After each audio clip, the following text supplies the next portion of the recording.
Hey, what's up? Hello, everyone. Welcome into Fantasy Filmball, the show where we turn movies into sports and sports into something we don't talk about here. My name is Matt. My name is Dyl. Join us for our 2024 Best Picture Revisiting series, where we're diving into all 10 Best Picture nominees, talking about their nominations, their snubs, and our overall thoughts on the films. And as always, we're going to be welcoming a guest for today's episode, and today's one I'm really excited about because Dylan is dizzy with excitement to talk about Poor Things. And we have George with us here. George from Oscar Mafia, friend of the channel, friend of the Discord. You can join down in the bio and come chat movies with us. But George, how are you doing today? My birthday is this week. I'm going to be in New York City. Nice. And thank you. You know, growing older, just like Bella Baxter. And you just finished rewatching Poor Things like 30 minutes before getting on this, right? Correct. So, we're going to talk about all the nominations for this film, and specifically we're going to answer the question, can Poor Things win Best Picture? And I'm going to answer it right now. No, it can't.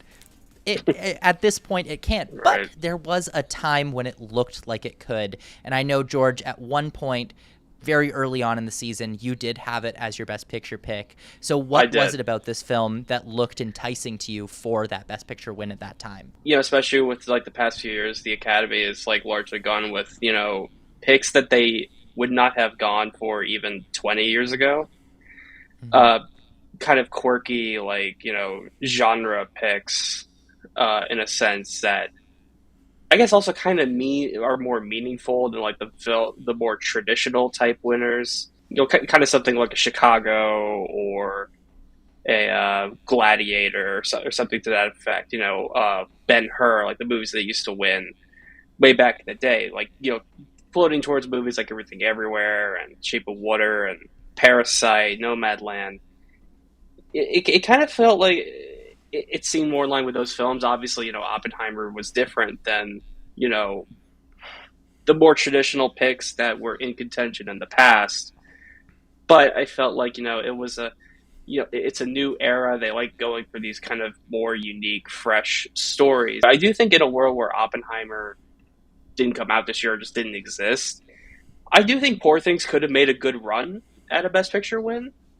Whether or not it would have won in the end, I'm not sure, but I could easily see it picking up a lot of awards. At the very least, I think it would take director. Like, if Nolan wasn't here, I mean, a lot of people say Scorsese, I think it would be Lanthimos. Best Picture now is that it has to be unique, it has to be engaging, and it has to feel like a voter is doing something by picking the movie. So let's talk about our general thoughts on this film. I'm very high up on Poor Things. This is one of my favorite films of the year, actually probably my second favorite film of the year, and by far my favorite movie in the Best Picture lineup. I think this is a masterpiece. It takes everything that Lanthimos has done through his whole career, takes it up to a whole new level, but with a level of optimism that we don't usually see in his movies. You know, I've never thought of Lanthimos as an optimistic director. Movies like Killing of a Sacred Deer, The Lobster, even The Favorite are pretty cynical, a little bit twisted. And so to see a movie that's so excited about life, that's so just absolutely enraptured by the beauty of the world, it doesn't feel like a typical Lanthimos movie. And I love that. Also, like, I mean, who can argue with Emma Stone in this? We'll talk about her in a little bit. But I want to know, what do you guys think about Poor Things? Yeah, so heading into 2023, Poor Things was definitely one of my most anticipated films. If we go all the way back to our first predictions, I think I even mentioned, like, I'm kind of hope predicting this. I loved Lanthimos' last effort with The Favorite. It's my favorite film of its respective year. Emma Stone's one of my favorite current working actresses. And the plot description just seems so much up my alley. In fact, Matt, you and I both went to read the book ahead of time just because of how interesting this source material really seemed. And the first time I saw it, I was just really blown away, and it instantly shot up my rankings in terms of my favorite films of this year. And I felt the same on a rewatch. So heading into watch number 3 for this Best Picture Revisiting series, my expectations were super high, and Poor Things I think is even better on trip number 3. First things first, Emma Stone's performance is just like a marvel. Matt, like you said, we'll talk about her here in a little bit, but I just think there's so much that this film is just doing right, from its screenplay, from its production design, its costumes, the score. It just sticks in your head, where it's so odd, but just like the rest of the movie, it's odd in such an appealing type way. And the biggest issue I had on my previous viewings was with the pacing. I felt like the opening act was so engaging. When they go on the boat, it's even more funny, and then once they hit Paris, the plot kind of dies a little bit. While I'm still engaged, I feel like we're kind of going in circles. However, on this viewing, I didn't have any issues with the Paris section, with the Alfie section. Didn't drag for me at all, and maybe this is due to my familiarity with the source material, because now this is my third viewing and reading the book, but just everything clicked for me on this viewing. Kind of like what George was mentioning before. In any other year, Poor Things would be my favorite movie of the year, but in a year of Oppenheimer, it sadly falls to number 2. But this is just such a great movie. I weirdly was not as anticipated for it originally, which, you know, as the film was like getting ready to premiere at Venice and like we were learning more about it, it was kind of like, it's kind of weird that I wasn't as highly anticipated for this earlier on, because it resembles a lot of films that or at least it seemed to resemble at the time, a lot of films that I really love, by filmmakers I really love. David Lynch, this man back here. Oh, wait, you like David Lynch? I could not It guess. is my favorite director. It looked like something that he would have made. And, you know, actually watching the film, I do agree with that, but in a way, I weirdly felt like it was like a live-action adult Studio Ghibli film in a very strange way, directed by David Lynch, because it's so whimsical and fun, and like, you know, just like, you know, even with it has like very serious themes, of course, regarding women's identity and feminism and things of that nature, which I'm sure we'll get into. It's not as dark as Lanthimos' films. Like, as you said, Matt, The Favorite, Killing of a Sacred Deer, The Lobster, like, you know, those are comedic in a lot of ways, but they're dark comedies. This one is not so much a dark comedy. It's idiosyncratic and everything, but like it's kind of like lighthearted and wholesome in a strange way. For me, it's Jean-Pierre Jeunet is who this reminds me of, the director of Amélie, as well as The City of Lost Amélie. Children, Delicatessen. It's very much got that vibe, and whimsical Alien is Resurrection. absolutely the right word. Yeah, Alien Resurrection, the basketball shot. I have been thinking, I don't know why I've been thinking so much lately about Muppet remakes of the Best Picture nominees. I saw someone ask this question of like, if you could make one of the Best Picture nominees, keep one person as a human and replace everyone else with Muppets, which one would make the best movie? And I think I've seen really it before. think Poor Things would be so good as a Muppet remake. And I would say, you know, common thought would be you'd probably keep the main character human, right? You'd keep Bella human. No. Here's my argument. Keep Mark Ruffalo human, because he is already 90% of the way to Muppet, maybe even further than Muppet. And if you keep him that way and he's acting more Muppety than everyone else, imagine Bella Baxter is Miss Piggy, Rami Youssef, Kermit the Frog. I think this is the perfect movie. I mean, at the beginning of this episode, George, you mentioned how without Nolan, Yorgos would be your number 1 and director in terms of predictions. But just in terms of personal stuff, he got the nomination. I think his work is on full display. While I may like The Favorite overall more as a film, I think this is more of a directing showcase for him. You get to see him go all out in every direction. I mean, just looking at the cinematography choices that he decides to pull out, with so many different types of lenses, with angles. It's all so fascinating, because like on first view, you're like, this shouldn't work. And as the movie goes on, it's like, yeah, this works so much. And I mean, just all the technical craft work that goes into here. And I mean, to make a comparison, I know he got the nomination and Denis did not for Dune, but I would kind of put these direction styles where like they're leading this charge of so many great craft works into one film, and it's just everything works so well. And obviously each craft department is doing their job, but without someone just so masterful leading the charge, stuff could have easily just gone astray. Yeah, that's an interesting comparison. I never would have thought to compare Lanthimos to Villeneuve in any serious sense of the word, but when you put it like that, it makes sense.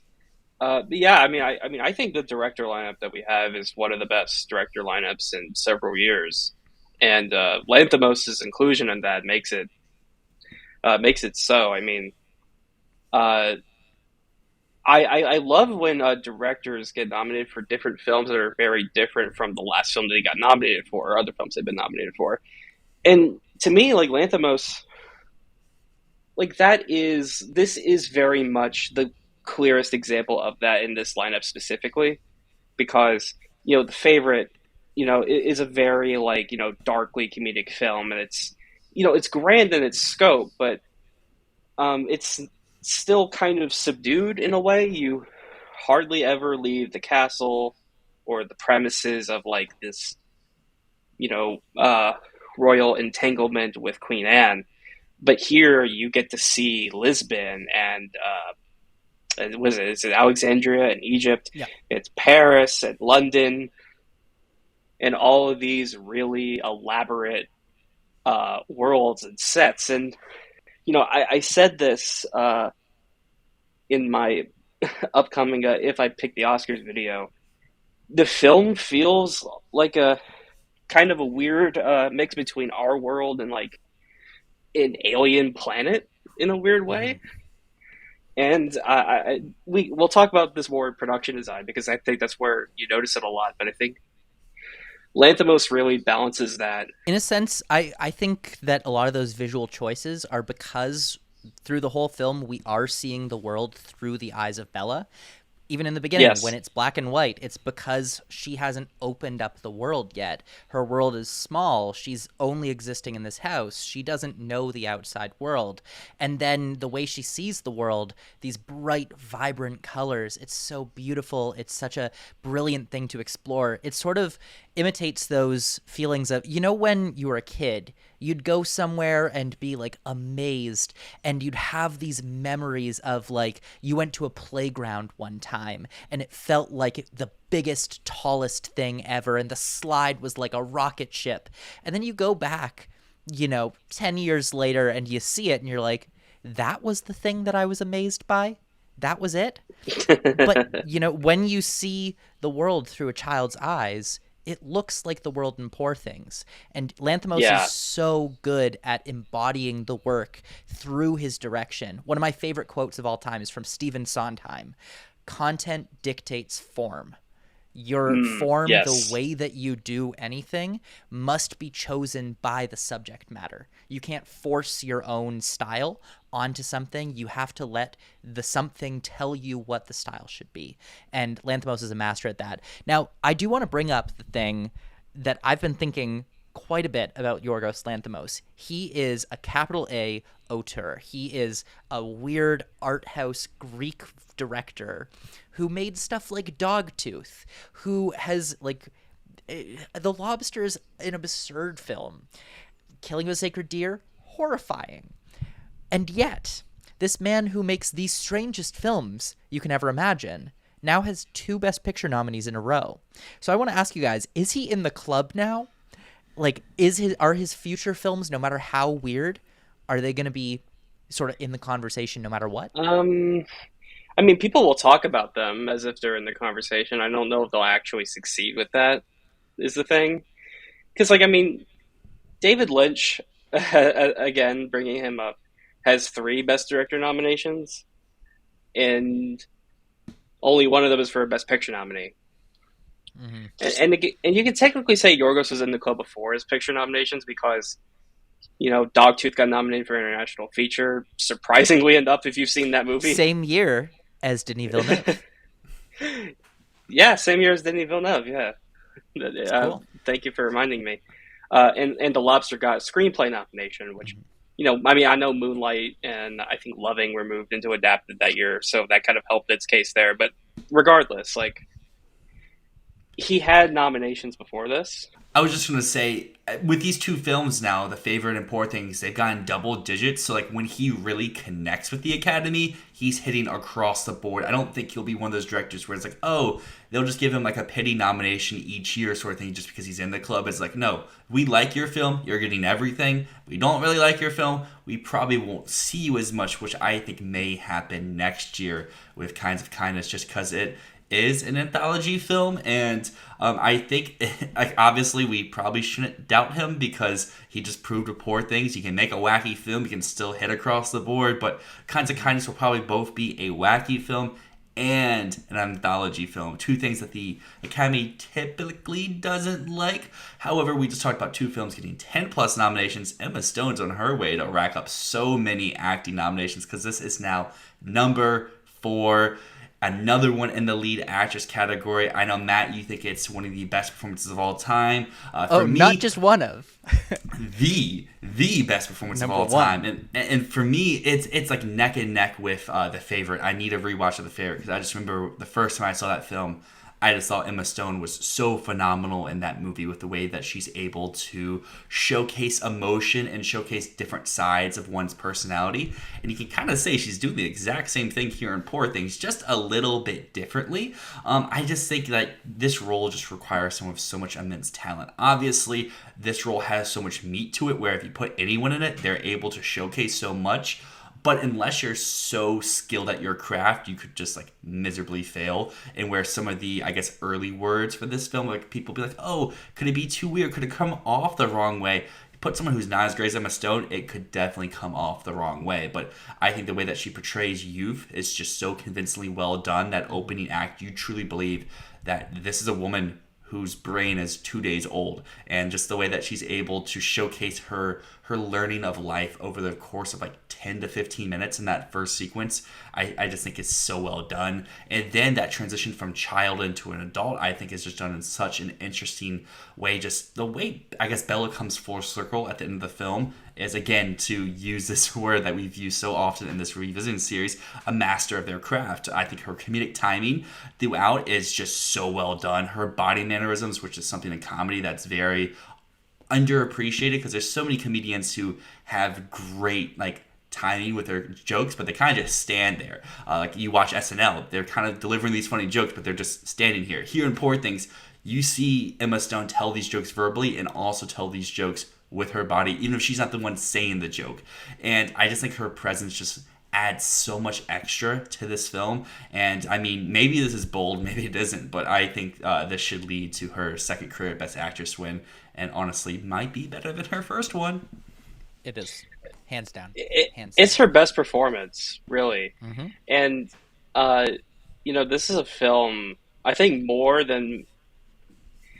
I'm not just any of the nominees in Best Actress, but I think any of the nominees in Best Picture even, where if the lead actor is not giving it like 110%, like is fully committed to what the role requires of them, the movie is shit.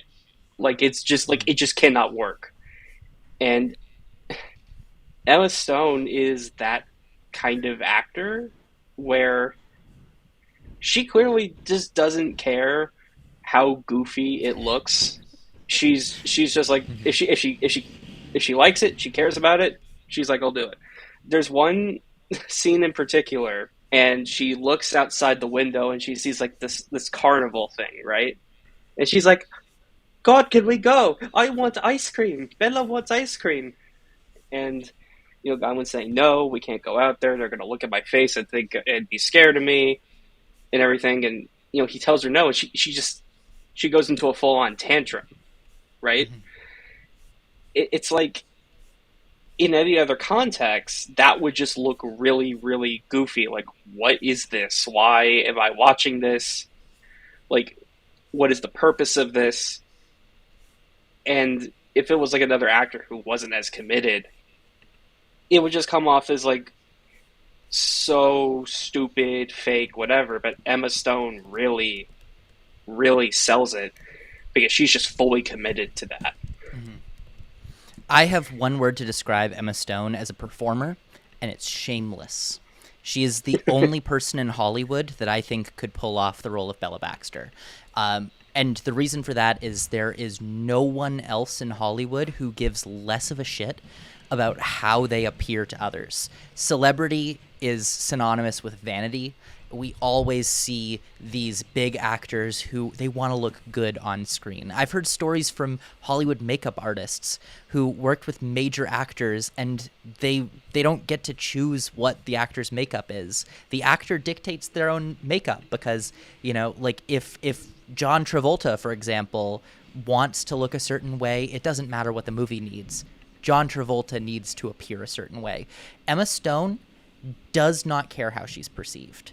And that comes through in this performance. She is the only person, I think, in Hollywood brave enough to earnestly piss her pants on camera and just like play it off as normal. So Dylan, you said earlier that this is one of my favorite performances of all time. It is my favorite performance ever. And I'll take you through why. Like, I think this is the best performance of all time. And no, I don't think I'm exaggerating, because for one thing, I've got a list. Olivia Colman was my number 8 on my list in The Favorite. And I think this is just like another level. This is my number 1 performance ever. But the thing that impresses me so much about her work in Poor Things, think about it this way. The technicality of how Emma Stone portrays growing up. Not only does she perfectly capture what it's like to be a child, what a child looks like, she perfectly captures the walk of a child in early infancy through being a toddler, all of those stages of development. Think about it this way. The film was not shot in chronological order, and yet at every single moment, it is pitch perfect. You know exactly where this character is in her development, and through the film, that story is being told bit by bit, as scene by scene, she grows more and more and more, and her brain becomes more developed, and the skill and the planning and the intuition that it takes, not just to have the commitment to be ridiculous on camera, but also to have the seriousness to go into your work and make sure that the story is coming through and make sure that you know exactly what is happening in every scene and where that character is.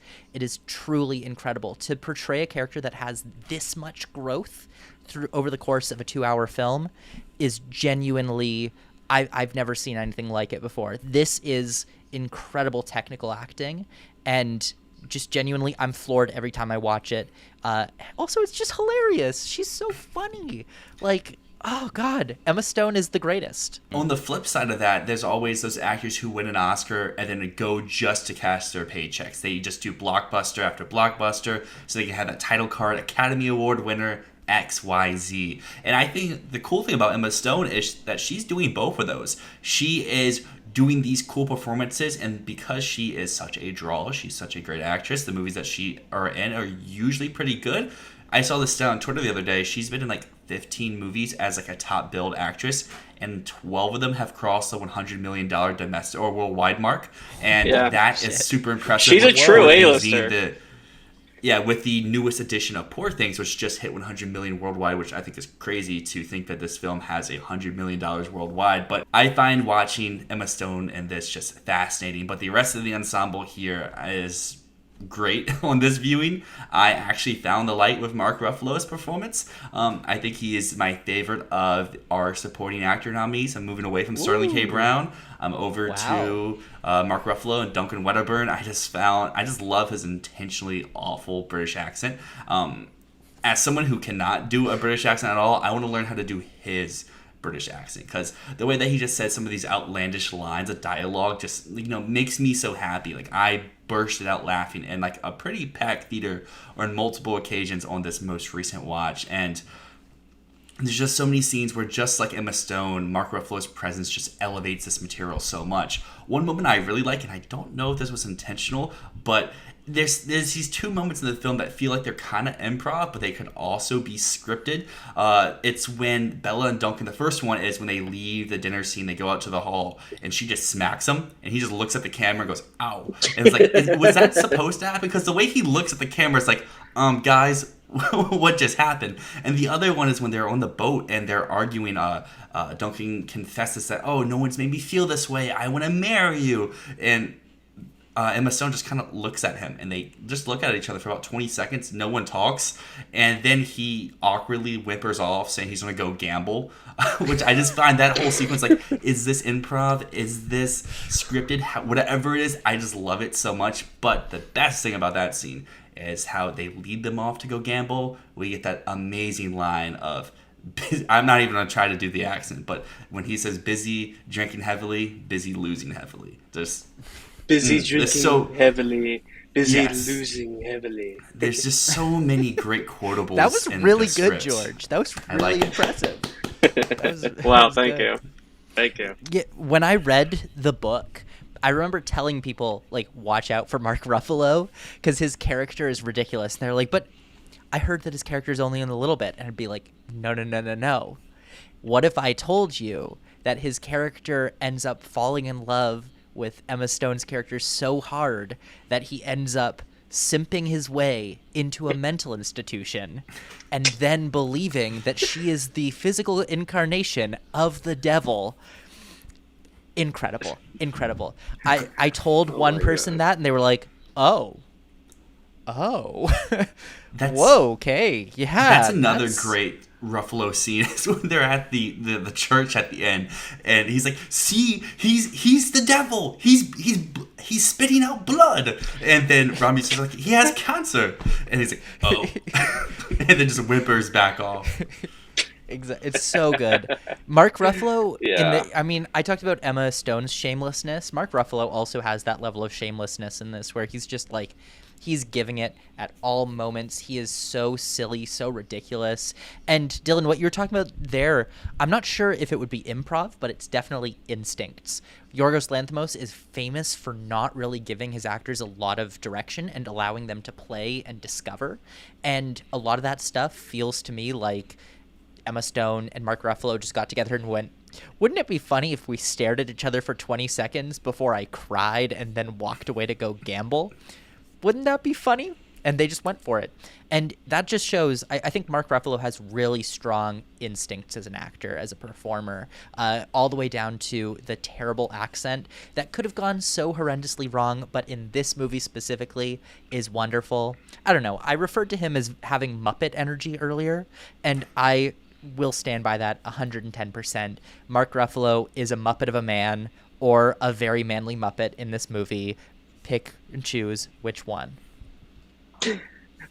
Yeah, Mark Ruffalo is, as you said, very similarly shameless here. He doesn't have the same shamelessness in all of his work. A lot of his work is more kind of like, standard drama. Not necessarily Oscar baity, but like kind of like, it's more traditional work. So, like, when you watch Poor Things and you watch what he does in this film, you're like, I had no idea Mark Ruffalo could actually, like, be that, right? Like, could play a role like Duncan Wedderburn. Just this sleaziest guy who, is also just, he's just a complete simp. And me too.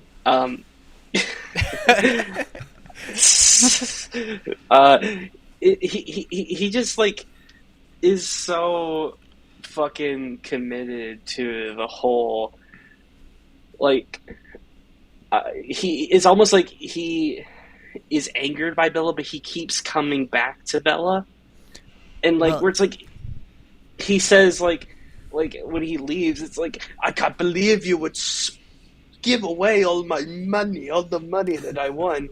And then he comes back and he's like, Bella outside her window.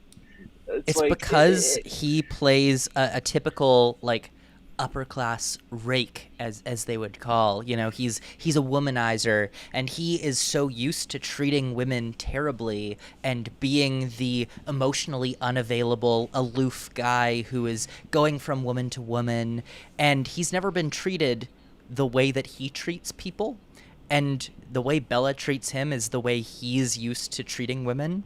And so when he expects her to become this, you know, kind of clingy, like, you know, she needs him, is just like emotionally invested in him, he actually becomes that way because he is a weak, wimpy man who just desperately needs Bella's affection, because for once he is not able to control someone. He's not able to make someone miserable, and now he's miserable, and he's on the other side of the coin, and it drives him mad. It's so good, so funny, and that's not just in the performance, it's also in the screenplay.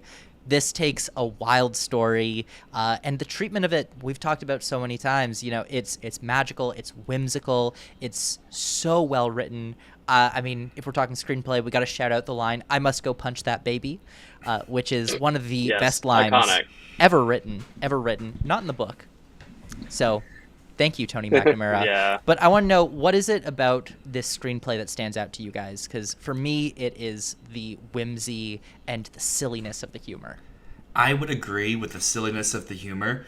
I just think that just the way that they go about jokes here is just so original. Like, we haven't seen, especially in other Yorgos Lanthimos movies, but even with other Tony McNamara projects, we haven't seen him take on humor with this style, and I just really appreciate how it comes across here. And I do have one fault with the screenplay. Maybe this goes to the book. Maybe this goes with how they changed the location. But there's no way if they get kicked off the boat, their next stop would be Paris. If they were in Alexandria, they would have another stop before they get back to Lisbon, because Paris is in the middle of France. There's no ocean ways to get there. But that's a small issue. If that's your only issue for screenplay, I think your screenplay is pretty fantastic. And I think in another year, again, going back to the Oppenheimer comparison, Oppenheimer's not winning screenplay, but I feel like in a bunch of other years, Poor Things would be winning screenplay, just like how I feel Mark Ruffalo would win supporting actor in another year, because his narrative is very similar to Robert Downey Jr.'s, where, hey, he's been in the Marvel machine for like 10 years. He hasn't got to do anything cool recently. Here's his time to do something cool. What, he can act this funny? He can do something this crazy? I think where if he was in another year where there's no RDJ, maybe Poor Things was either Best Picture #1 or Best Picture #2, he would be coming along in that package where we've seen recently with a picture win, a screenplay win, and a supporting acting win. But yeah, the screenplay here I think is phenomenal. I didn't mention this earlier. I also read the book after I saw the film the first time. Something that I thought was interesting, and I picked up more on this rewatch, was, you know, the book is told from Max's perspective, Max McCandless's perspective. The film shifts the perspective almost entirely to Bella. Mm-hmm. And another interpretation of the black and white scenes is that those, like, that's your into the story. Like, those are, you know, largely, if not entirely, from Max's perspective, and you're seeing, like, he's your in point to the story. And then, you know, once it shifts to color, it's almost all Bella. And, you know, that's another, I guess, kind of a purpose to it. But I think, you know, shifting the perspective from Max to Bella for the majority of the film gives a lot of more agency to Bella, and it, you know, it continues to show like her independence, because the most you get of Bella's point of view in the book is like a letter that she writes, or like a whole document where it's like detailing like her life with Duncan, basically. And the film is like basically that. You don't really see, like, you see Max's perspective, but it's about Bella, and it further validates her, you know, her journey, her independence, her everything. Like, she is the story. It's not Max McCandless, it's not Duncan Wedderburn or whoever, it's Bella Baxter. Mm-hmm. Something I've thought a lot about the adapted screenplay category is the adapted part of it, and how that really comes in to play. You know, with an original screenplay, when I'm thinking about what is a worthy winner, I'm thinking about the story, I'm thinking about the way that the characters interplay. With an adapted screenplay, a lot of the time, the story's already there. The foundation is there. It's about how do you take what the original did and make choices that suit the screen. And Poor Things is one of the best book adaptations that I've ever seen, because it takes everything. The book is good. It's not great, but it takes everything the book does and it just turns it up a notch. And like you said, shifting the perspective, brilliant choice. Another thing in the book, it leaves the book ends with like a 60-page sequence where it's just Bella denouncing all of the lies in the text and saying like none of this happened and my husband was crazy and like I was not a baby brained person. And then the book ends with one sentence being like, in Bella's autopsy they found that her body was 84 years old and her brain was 60, and like that's the end of the book, where it's like it has this sort of doubt for a while of like, was this all fantasy? And the choice to cut that, fantastic. Just keep it the way it is, stick with it, stick with the Frankenstein story. It's just so well done. Now let's talk cinematography a little bit, because this is one I deeply wish was winning the award this year, because not only is it the most vibrant, colorful film that I've seen in a very long time, but the creativity that comes through the lens choices, those moments where it cuts to like fisheye lenses, and it's just it's so masterful. It's so jarring, but in a way that just feels so perfect tonally. The choices in this thing are magnificent, and I so wish that we could have seen it I don't know, win the award. Also, love the way it uses the LED screens that have been popularized in like The Mandalorian and everything, using it for like backdrops. Such a great choice. You stole like all the words out of my mouth of everything I want to say about cinematography as well. I love the shifting aspect ratios. We talked about it in Maestro, but I think it's done even better here with how each progression of the story, it kind of changes up how it wants to showcase its cinematography. Early on, as you mentioned before, during the black and white sequences, this is Bella's first introduction to the world inside of her new body. So we have lots of weird angles, the fisheye lens, just spots that he decides to put the camera. And then when she goes off to Lisbon, we have this just very bright color pop that does go away once we hit Paris. It especially goes away once we're into the Alfie sequences, where I think it gets a little bit darker with its cinematography choices and placements of its camera. And then kind of at the end, we go back to that vibrantness that we had in Lisbon, of where Bella was first finding herself, because at the end of the film, obviously Bella is to the person that she wants to be at the end of the day. This is like this is one of the most beautiful looking movies I have ever seen. I mean, of course, that's all the craft elements, not just the cinematography, but the cinematography especially. I mean, I'll say this for one: I prefer movies that are shot in film for movies that are shot in digital. Almost 100% of the time. There's like few exceptions to that. I think film just looks better, and this movie looks very much like a movie that's shot on film. Reminds me a lot of the Technicolor films of the 50s and 60s, even. But also, like, you want to talk about changing aspect ratio, changing black and white. Talk about the lens changes, like not just like the regular fisheye lenses. Like, this is the cinematography of the year. Like there's few movies that do that much with its cinematography. And I'm not trying to disparage Oppenheimer or Hoyt Van Hoytema's work, but I am. They took IMAX film and turned it black and white. Let's give them an Oscar. That's hard to do. He invented something. It is hard. It is hard to do.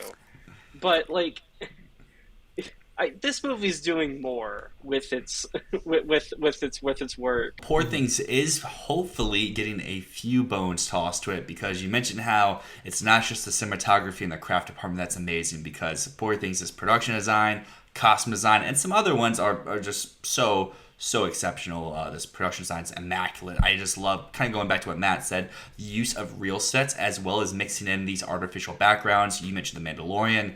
The Matt Reeves Batman movie did that, I think, exceptionally well. Yep. In addition, and I think it's done here even better than both of those films, because, like, obviously you can tell right away these are fake, but they're fake in a way that just fits so well into the whimsical world that Yorgos is making, going back to something George said before of how just like crazy it is at first, but then it becomes to feel like normal throughout, especially as Bella is encountering the rest of the world that's outside of God's house. And the costume design is eye-popping. It's not just Emma Stone's gowns throughout. That's what most of the marketing has been, especially inside of the campaigning for this category.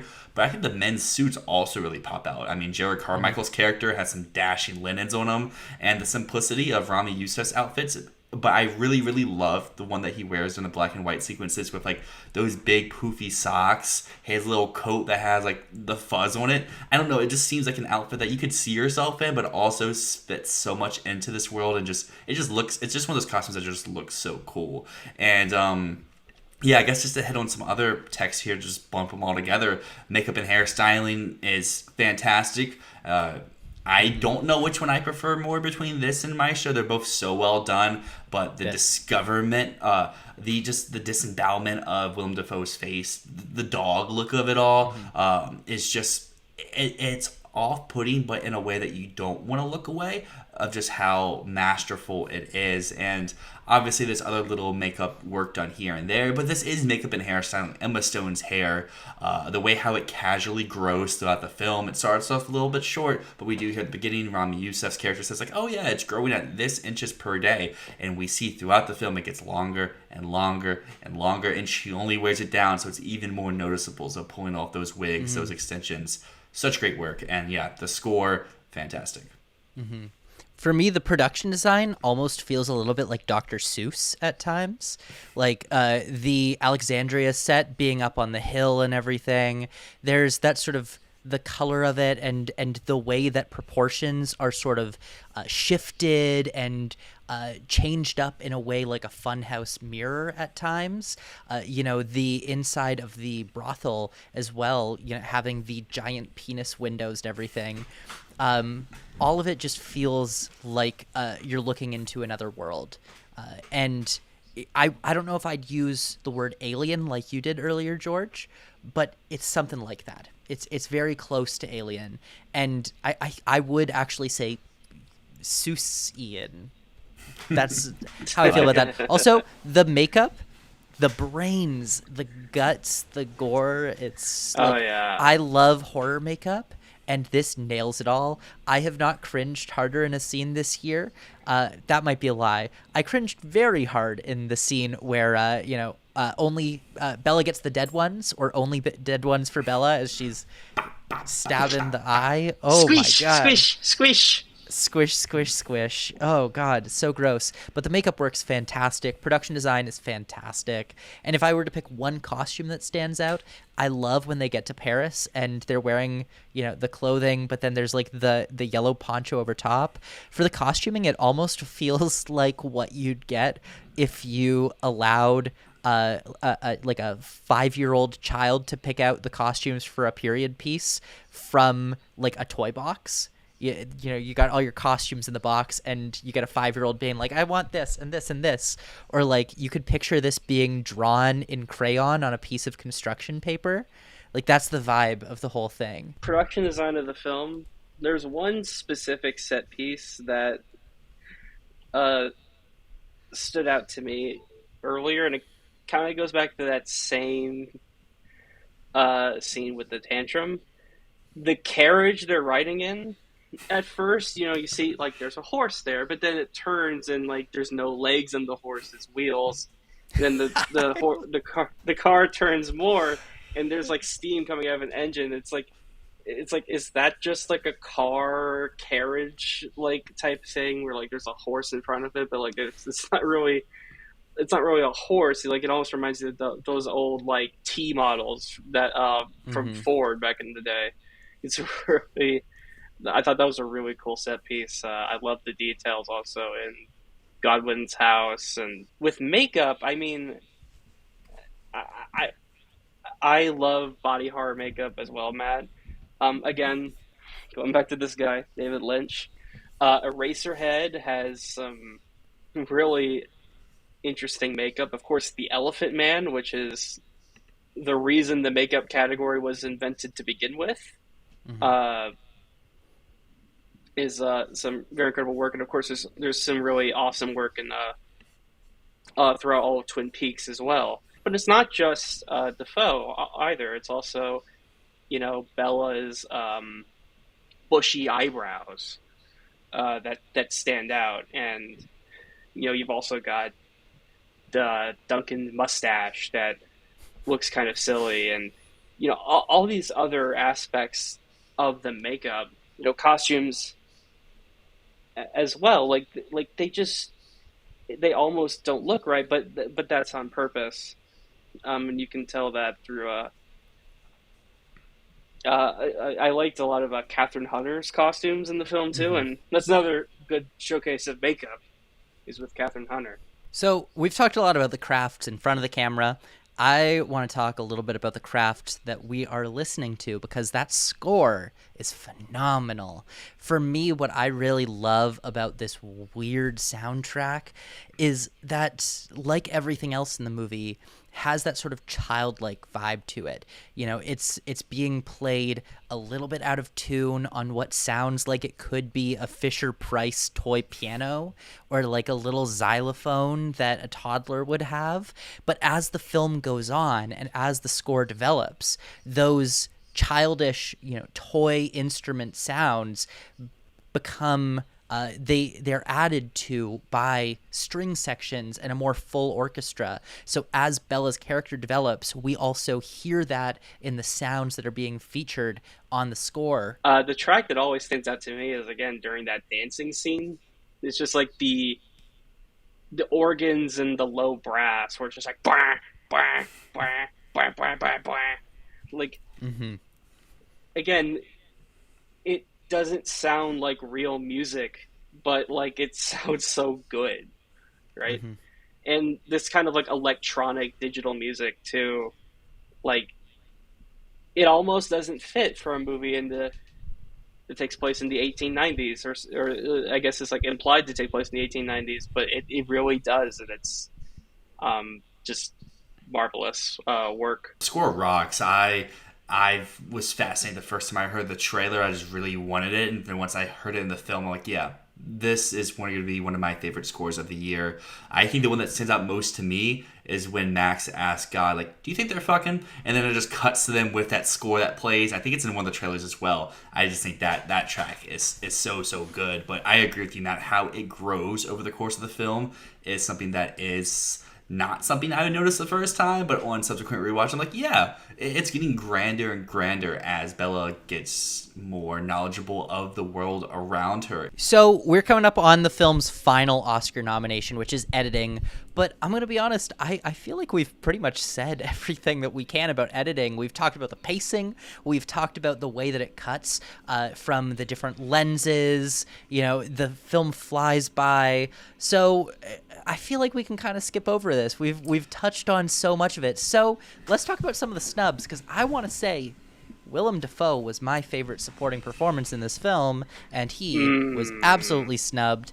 I think he is the heart and soul of the movie. His Scottish accent is terrible, but his presence is beautiful. I think the point was the accents to be terrible throughout, because it's not just him, it's Ruffalo. There's more people as well. I would disagree with Dafoe being the best in show in the supporting actor field here. I think he's good. I just don't think he really gets that moment to just shine where someone like Mark Ruffalo gets it. Christopher Abbott even gets something like that, where I wouldn't put him above Ruffalo, or I wouldn't put him above Dafoe, but he at least has a moment to really showcase. But I think someone who's really underappreciated in this film, like, because there's people like you who love Dafoe, there's people like me who loves Ruffalo.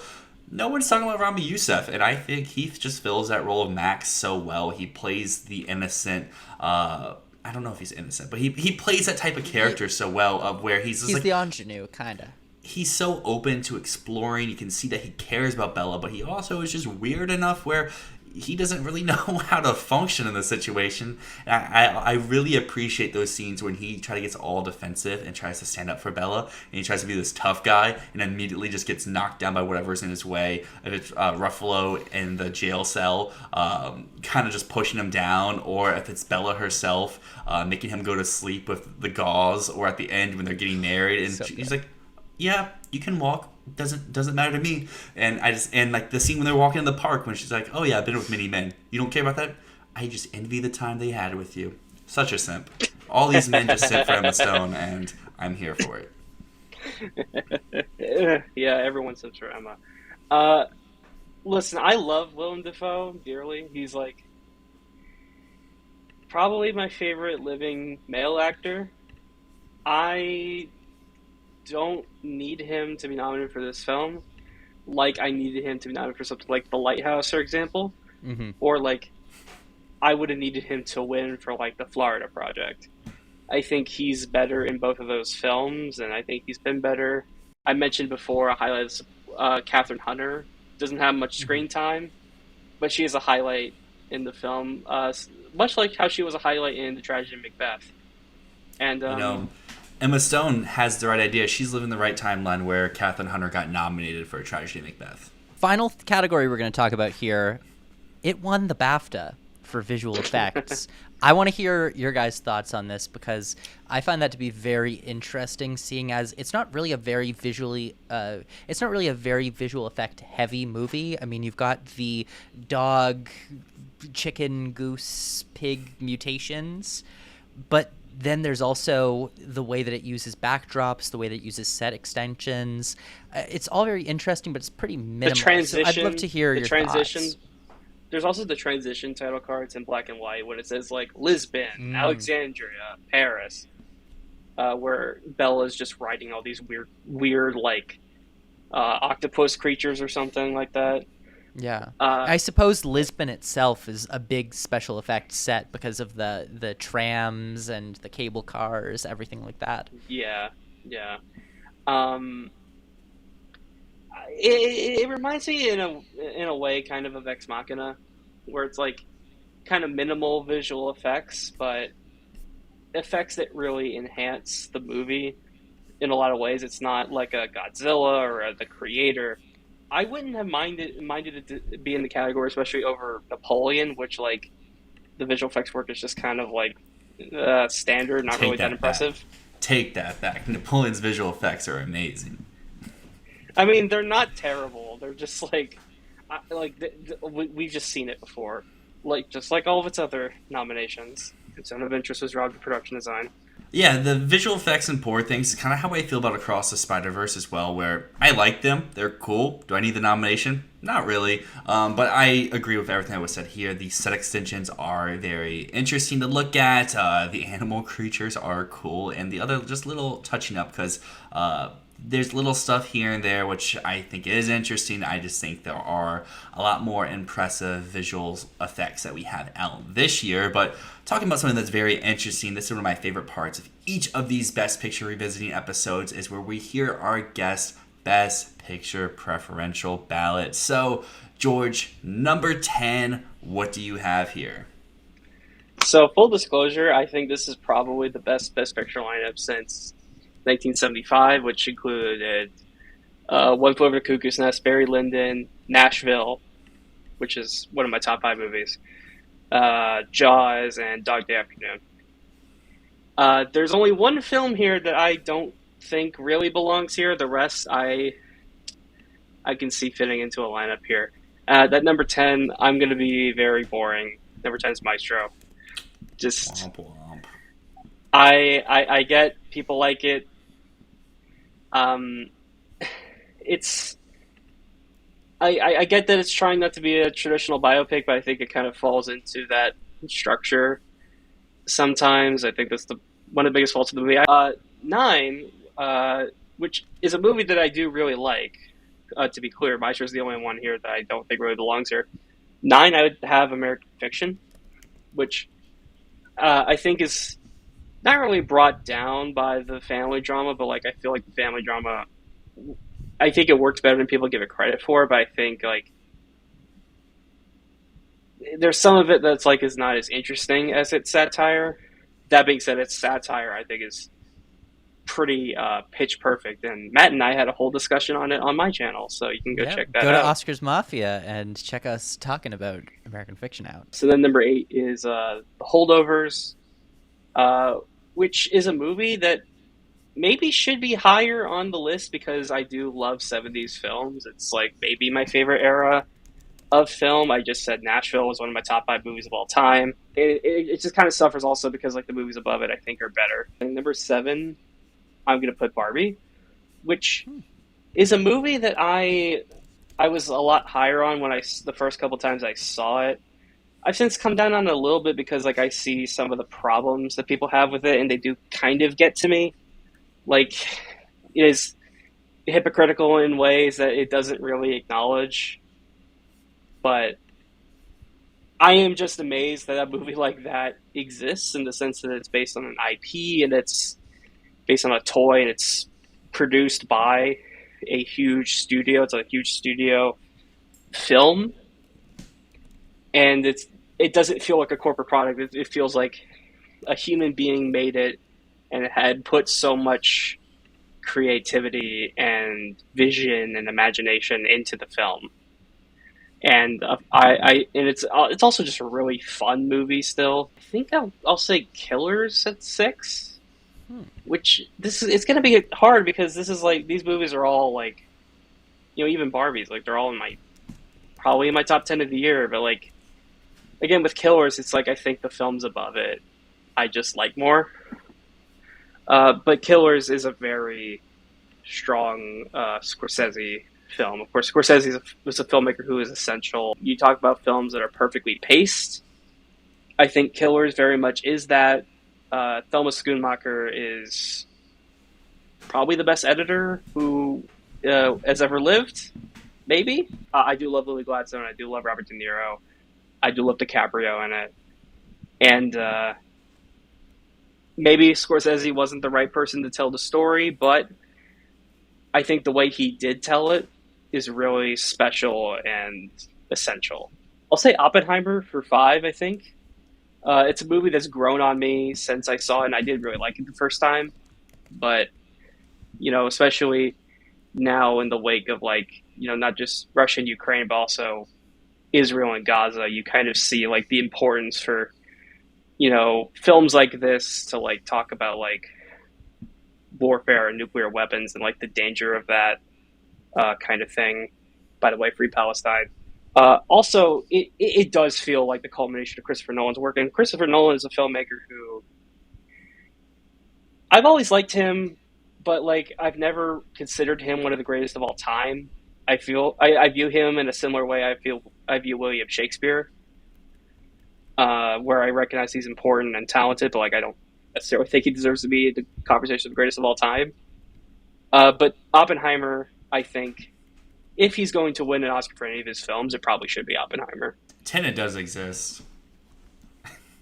Get out of here. No. I'm gonna say Anatomy of a Fall for number 4. It's just a really strong courtroom drama, and you talk about falls of marriages. Sounds like the story of my parents. No. Not. I want to be clear. Not in this way. Not in this way. But I hope they don't watch this. But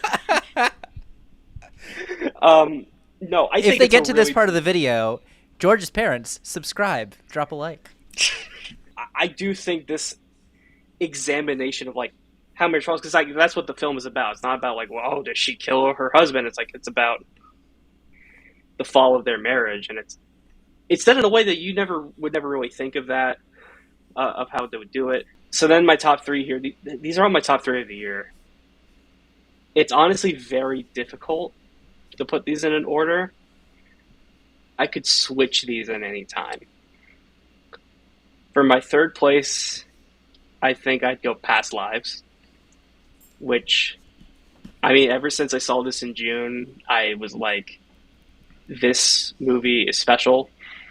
It touched me very deeply in ways that still hard for me to describe after having seen the movie twice. It's a film that, if you have ever had any thoughts about what would my life be like if this thing had been different, or more specifically, if this friendship or relationship had worked out, or I had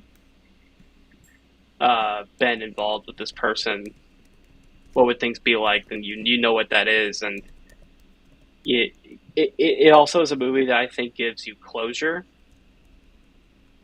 in the same way that I think Hae Sung's character in the film gets closure, and I think that really came full circle to me on the second viewing. Is like, it's a film that will give you closure and a lot of that stuff, and it's a movie that will make you cry, but also, like, when you need to cry, it's a good comfort film in that respect. Here with second, I guess I'm still kind of debating this in my head a little bit, but I think I'm going to say Poor Things at number 2. Ooh. We spent the last hour talking about it. I love it, of course. It's brilliant. Emma Stone deserves the world. Yeah. And my number one, of course, that makes my number one The Zone of Interest, which is the one movie that, like, since I saw it, I've thought about every day since I've seen it, which, is something that I can't say for, like, that many movies. It had a very similar effect on me that Drive My Car did, where, like, when I watched Drive My Car the first time, I thought it was very good. I didn't necessarily know it was, like, my favorite film of the year or not, but I just couldn't stop thinking about it. And then when I finally watched it again, which, to be fair, I haven't rewatched Zone of Interest yet, but, like, I eventually rewatched Drive My Car, and I was like, okay, this is my number one of the year. Like, this is it. And with Zone of Interest, it's that kind of film. You just come away from it thinking so much about yourself and the world around you and everything that goes on in, like, your life, and, again, just, like, political events. How complicit are you in what's happening in the world around you? Well, that brings us to the end of this discussion on Poor Things. And George, I want to thank you for coming out to chat about this. This has been a really great discussion. So thank you so much for being here. Thank you, Matt. And check out Oscar's Mafia. Yeah, check out Oscar's Mafia. We've got it linked in the description down below. But as always, thank you so much for watching. Drop a like, drop a comment, and of course, click that subscribe button. As always, my name is Matt. My name is Dyl, that's George, and this is Fantasy Filmball.